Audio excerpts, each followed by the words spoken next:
75वें स्वतंत्रता दिवस समारोह के हितकारी सरकारी महिला शिक्षा महाविद्यालय के इस सभागार में हमारे समक्ष मुख्य अतिथि के तौर पर विराजमान परम आदरणीय श्री राजेश कृष्ण बिरला साहब, आप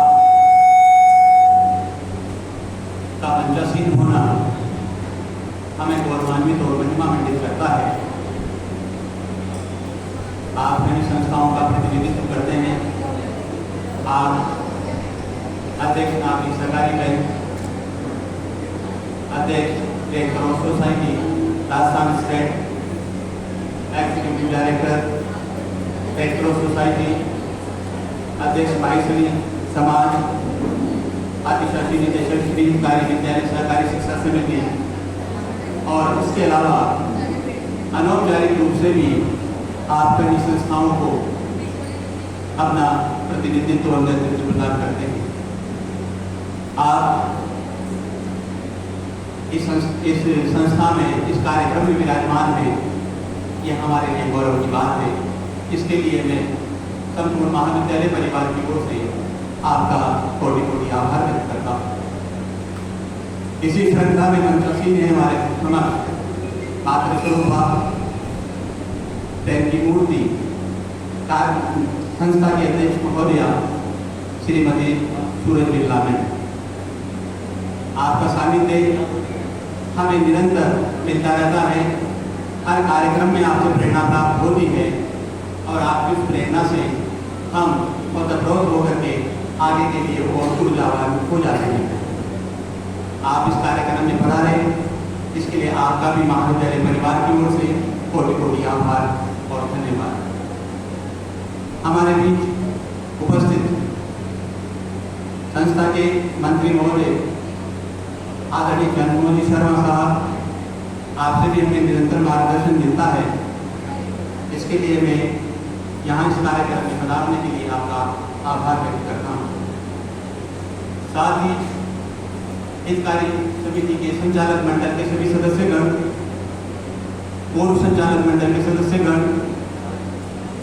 नागरिक बैंक, महिला नागरिक बैंक, भारत हिंदू समिति, उपभोक्ता भंडार, इसके अलावा अन्य सभी संस्थाओं से पधारे हुए सभी अतिथि गणों का मैं महाविद्यालय परिवार की ओर से कोटि कोटि आभार और धन्यवाद ज्ञापित करता हूँ। साथ ही इस कार्यक्रम को सफल बनाने के लिए महाविद्यालय स्टाफ और समस्त छात्र अध्यापिकाओं को भी मैं साधुवाद देता हूँ कि आपने इतना सुंदर कार्यक्रम आयोजित किया।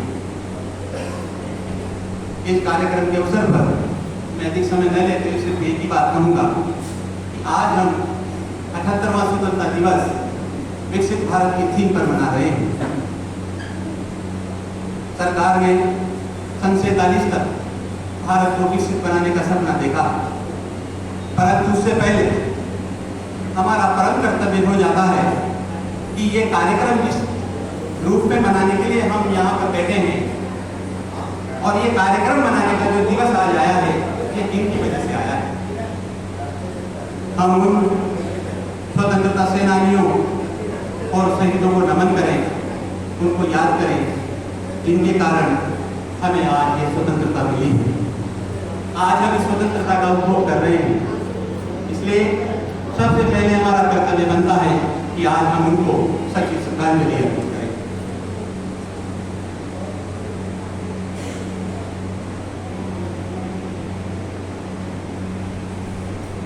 लगभग आजादी प्राप्त करने के लिए एक सदी का अनवरत संघर्ष किया है हमारे शहीदों ने, हमारे स्वतंत्रता सेनानियों। मैं किंचित मुख्य घटनाएं आपके मानस पटल में जिंदा करना चाहता हूं, जिससे हम ये सोचें और आप जो वर्तमान पीढ़ी यहाँ बैठी है, कम से कम वो भी विचार करें और इतिहास विचारें कि हमने कितने बलिदान दिए होंगे, तब आज ये ऐसा रंगारंग कार्यक्रम मनाने का अवसर हमें मिला। मैं आपको इतिहास की मुख्य घटनाएं आपके मानस पटल पर अंकित करना चाहता हूँ। विस्तार में नहीं कहूँगा, सिर्फ नाम आपको बताऊंगा। प्लासी का युद्ध, यो समझे कि वहां से स्वतंत्रता के लिए मांग उठी थी। बक्सर का युद्ध, 1857 की क्रांति, चोरा चोरी कांड, दांडी यात्रा, जलियांवाला बाग, सविनय अवज्ञा, काकोरी कांड, भारत छोड़ो आंदोलन, करो या मरो, चंपारण आंदोलन, ऐसे कई अनगिनत आंदोलन हैं। यदि हम उनको पढ़ने लगे तो शायद एक जीवन कम पड़ेगा। इतनी लंबे समय के अनवरत संघर्ष के बाद हमें आज़ादी मिली तो निश्चय ही हमारा परम कर्तव्य हो जाता है कि हम हमारे उन स्वतंत्रता सेनानियों को सच्ची श्रद्धांजलि अर्पित करें। उनको सच्ची श्रद्धांजलि यही होगी कि हम आज इस स्वतंत्रता का जो उपभोग कर रहे हैं इसको अक्षुण्ण बनाए रखें। और अक्षुण्ण कैसे बनाए रखेंगे? मुख्य अतिथि महोदय ने सार्वजनिक शब्दों में कहा है कि हम राष्ट्रवाद के बारे में सोचें, हम देश के विकास के बारे में सोचें, तब जाकर के हम शायद अपनी स्वतंत्रता को अक्षुण्ण बनाए रखेंगे। देश के विकास के बारे में कैसे सोचें, क्या करें कि हमारी स्वतंत्रता भी अक्षुण्ण रहे और हमारा राष्ट्र विकसित हो। मैं आपको छोटा सा उदाहरण दूंगा। जापान एक छोटा सा देश है, शायद हमारे राजस्थान से थोड़ा सा बड़ा है और कई त्रासदियां हर साल ही झेलता है, परंतु वर्तमान में सबसे विकसित देश माना जाता है। टेक्नोलॉजी, उसकी ऐसी टेक्नोलॉजी है कि विश्व में शायद ऐसा कोई राष्ट्र होगा जो उसकी उत्पादन बेचता होगा। परंतु वो कैसे विकसित बना, उसके लिए हमें थोड़ा सा इतिहास जानना होगा। और इतिहास सिर्फ यही है कि वहां का प्रत्येक व्यक्ति राष्ट्रवादी है, प्रत्येक व्यक्ति देशभक्त है और हमें भी देशभक्त होना पड़ेगा। हम आज कितना काम करते हैं? शायद हम साल भर में 1200 घंटे काम करते हैं, वही जापान के लोग 3000 घंटे काम करते हैं। इसलिए वो विकसित है। और इसके साथ साथ वो उसकी सबसे बड़ी पूंजी, हमारी भी सबसे बड़ी पूंजी जो है वो है शिक्षा, उस पर सबसे ज्यादा निवेश करता है। जापान अपनी जीडीपी का 3% शिक्षा में निवेश करता है, शायद हम 1% भी नहीं करते। और वो निरंतर रिसर्च और डेवलपमेंट के बारे में सोचता है। वहां के विद्यालयों में प्रारंभिक 10 वर्षों में विद्यार्थियों को सामाजिक जीवन में सफल होने, पारिवारिक बनाने और सामाजिक बनाने के लिए प्रयास किए जाते हैं। 10 वर्षों तक बाहर कोई परीक्षा नहीं दी जाती।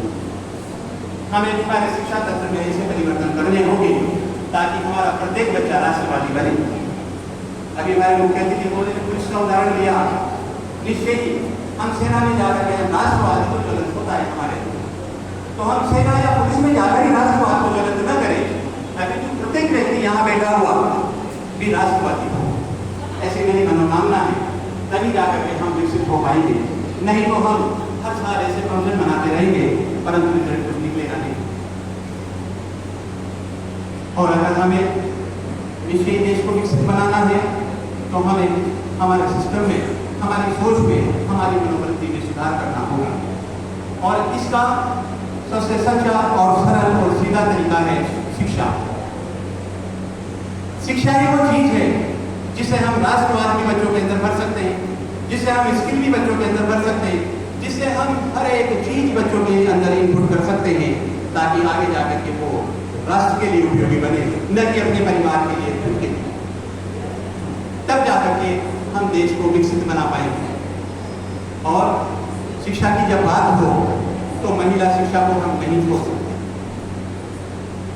महिलाओं को शिक्षित करेंगे तो परिवार शिक्षित होगा, समाज शिक्षित होगा, राज्य शिक्षित होगा, देश शिक्षित होगा।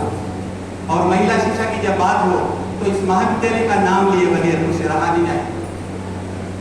लगभग पिछले 55 वर्षों से ये महाविद्यालय महिला शिक्षक शिक्षा में निरंतर अपना योगदान दे रहा है। चेयरमैन महोदय, डायरेक्टर साहब, इनके सफल निर्देशन में हम निरंतर इस कार्य में लगे हुए हैं और आगे बढ़ रहे हैं, सफलता प्राप्त कर रहे हैं।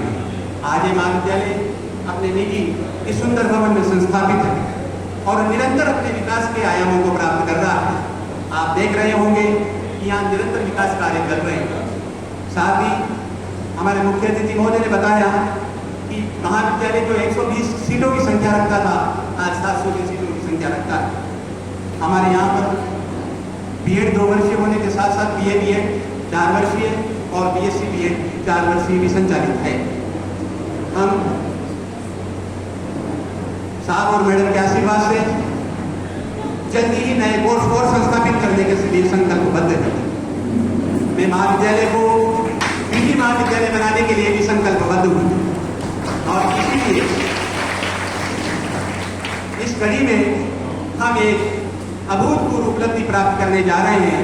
शीघ्र ही हम महाविद्यालय का नेक इंस्पेक्शन संपूर्ण करवाएंगे और नेक संस्था के महाविद्यालय करेंगे,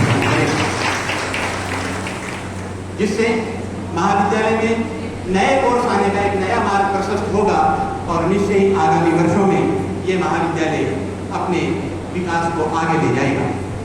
क्योंकि ये महाविद्यालय सहकारिता के क्षेत्र में संचालित हो रहा है और सहकारिता के क्षेत्र में संचालित होने वाला राजस्थान का एकमात्र महाविद्यालय है जो इस प्रकार नियमों के अनुसार संचालित हो रहा है और इसकी एक विशिष्ट पहचान है। बीएड महाविद्यालयों की यदि सूची में नाम गिना जाए तो महाविद्यालय प्रथम स्थान प्राप्त करेगा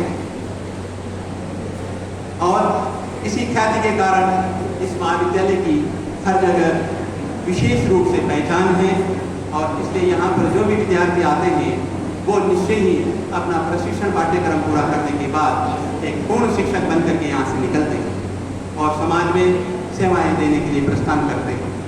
तो मैं यहाँ पर इतना ही कहकर अपनी वाणी को विराम देता हूँ कि हम आज के दिन उन वीर शहीदों को नमन करें और साथ ही स्वतंत्रता की वो जो खातियाँ हैं, वो जो इतिहास है, वो हम आगे आने वाली पीढ़ियों को बताएं। इसी के साथ में अपनी वाणी को विराम देता हूँ। पुनः पधारे हुए सभी अतिथियों का बहुत बहुत आभार और धन्यवाद ज्ञापित करता हूँ।